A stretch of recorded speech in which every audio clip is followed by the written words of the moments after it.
last night before my release, I summoned my I summoned my courage and asked her, "Are you going to stay in this hospital forever?" "Yeah, I couldn't learn anything about my dad, and I don't have anywhere else to go. Guess I'll stay as long as I can hide." In other words, she had no reason to stay either. I decided to take the plunge, timidly asking, "Why not stay in my house?" "Eh? My family's gone, so I have plenty of rooms. You won't need to hide, and it's not a bad place to live. You want me to live with you?" I didn't have the courage to ask what she thought of that, so I hastily offered a deal. "In exchange, I'll help you look for your father. I'll find him no matter what." "I think that'll be hard," Sai says, looking a little embarrassed. "Dad probably did something bad and had to leave the hospital. We can't get the police involved. You'll have to be as discreet as possible. I'll do whatever it takes." Able to control myself, I finally spoke the truth. "I don't want to be apart from you." At first she looked bewildered, but after considering it, she said, "Give me a little time to think." That said, she left my room earlier than usual. On the day of my release, I managed to smile as I accept the hideous, foul-smelling celebratory bouquet. The flesh beasts calling themselves Koji, Yo, and Umi came to pick me up. They had come to see me any number of days during my stay, but never got easier to see my old friends change so horribly. My sudden tears of despair drew suspicion, but I managed to explain away the tears of joy. As we walked to Koji's car, through the halls, lobby, and parking lot, I desperately averted my eyes from the grotesque world and looked for Saya, but she was nowhere to be seen. I stared through the car window at the hospital fading in the distance, praying for a last glimmer of hope. But Saya never appeared. After Koji and others dropped me off in front of the house I'd grown up in, I took another look at my surroundings. I'd never moved, having lived my entire life in this one house. There had been no other place for me to call home, but now everything has mercilessly changed. As I walked from the gate to the front door, I looked over the garden and trees. I had many memories of childhood there, and I could feel them being defiled by the twisted, festering shapes before me. There was nothing familiar left in the house, nothing to evoke fond memories. What I had once called home was now a whole other world. "I have no home," I whispered with a smile of self-pity. As sitting on the second floor, I found my room utterly unrecognizable. And sitting on the bed, curled up like an abandoned cat, was Saya. I stood there in shock. She looked timidly up at me, and a tiny, weak voice said, "Can I really stay?" I responded by sweeping her into my arms and embracing her tightly so that she wouldn't. Oh, they're gonna fuck, aren't they? Saya did not resist.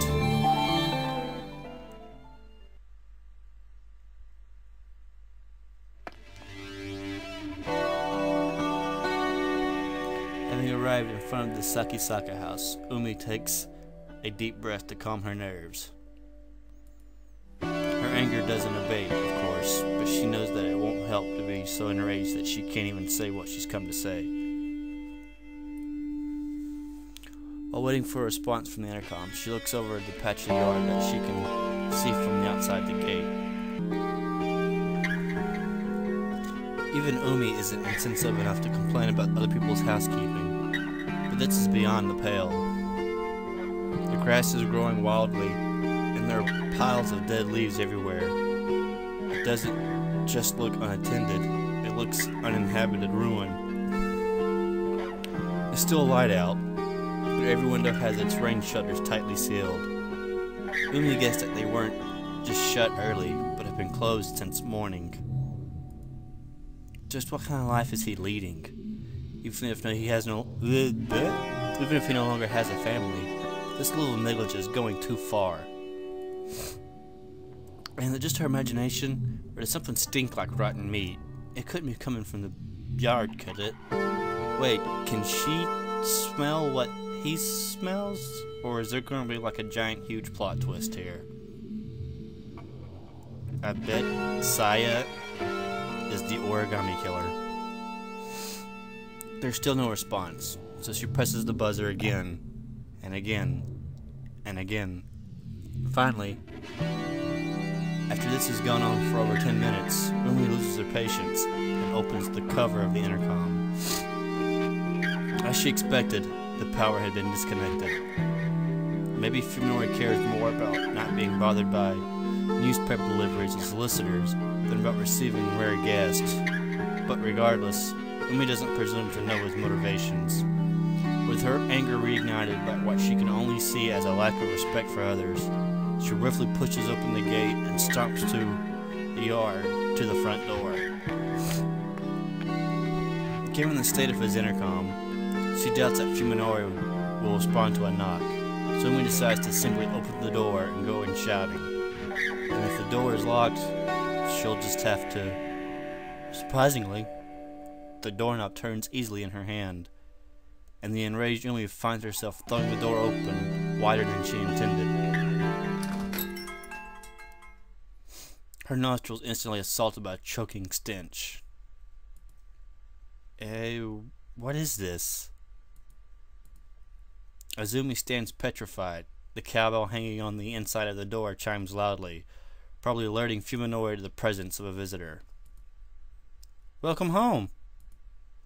Umi can't believe the voice she just heard coming from the room at the end of the hall. It was clearly inhuman. Oh boy.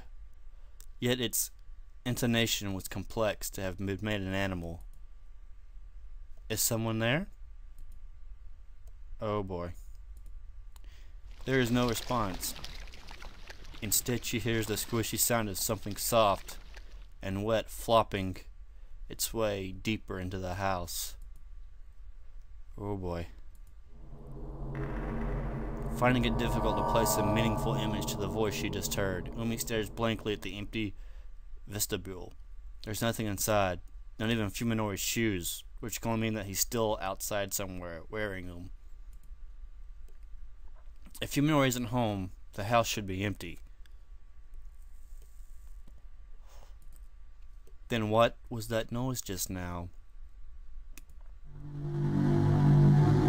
Oh boy. Her anger has vanished as if it was never there. Leaving the door open so that the cowbell won't ring, Umi sets foot into the hallway. The floor creaks, setting her nerves on edge. Umi herself isn't sure why she's sneaking around like a burglar, but something tells her to make as little noise as possible. The potency of the stink inside the house makes the whiff? Oh yeah, the whiff she caught outside pale in comparison. It's sickening, like piles of fish guts have been left to rot. As food had left the spoil in the kitchen, she also notices a sound coming from the end of the hallway. Stepping gingerly on the creaking floorboards, Umi makes her way to the end of the hallway. She finds rooms to both sides of her, one lit and the other dark, and chooses to look at the lit room.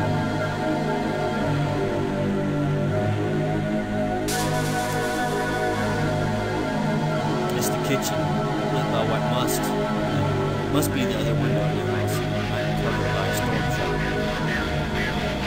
The sound she heard was the pot boiling on the stove. On the chuckboard next to it lies a butcher's knife and some half-diced carrots. A perfectly normal household scene, with the light of the setting sun making everything the color of overripe, decomposing fruit.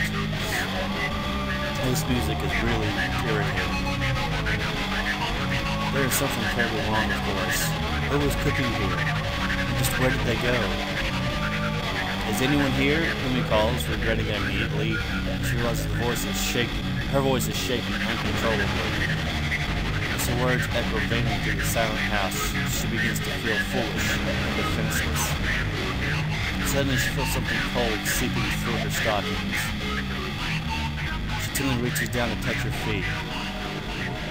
Her fingertips come away covered in precious olive green slime. What? The slime is like the filthy water from a tank long clogged with algae and dead fish. The whole floor is covered with it. It must be the source of the stench. I wish she had never wore shoes inside. Manners are now farthest from thankful mind. When she looks back ruefully the way she came, she realizes that her grim position is not visible from the entrance. This kitchen must be where that strange voice and those sounds of movement came from.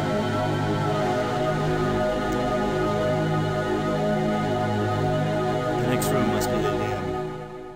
As she expected from having seen the storm shutters closed, it's pitch black inside. Almost nothing more than to turn around and leave the house. But that would mean turning her back to the darkness of that room, something which she could not bring herself to do.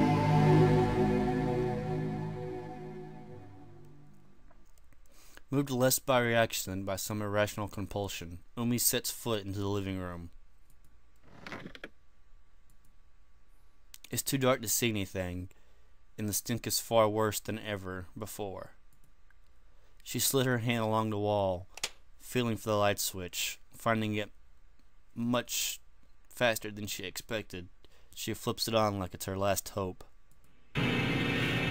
Whoa. That's the room they painted? Colors. So many colors. The purple of entrails, the brown of rotten meat, the crimson of fresh blood, the yellow of fat. Wait a minute, what?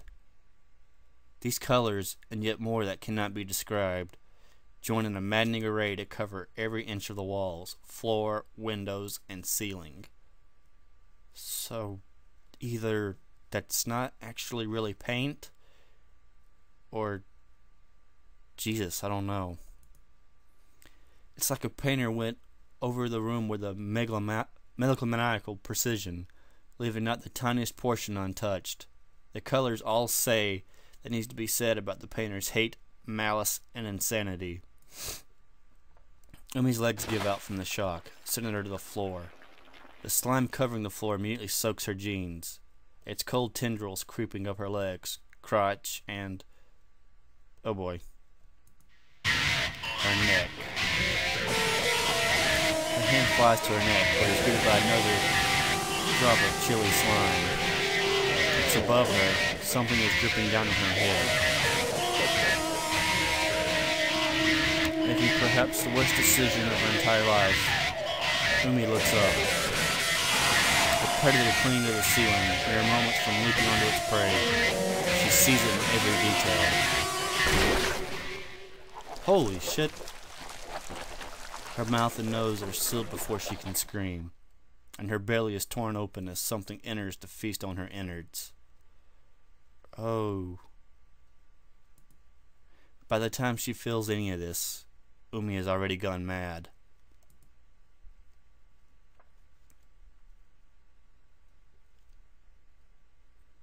I bit the bullet and tried to take the train, but the rush hour crowds were so bad that I had to get off halfway and walk. I'm running pretty late. I wonder if Sai is worried. I just hope she isn't mad.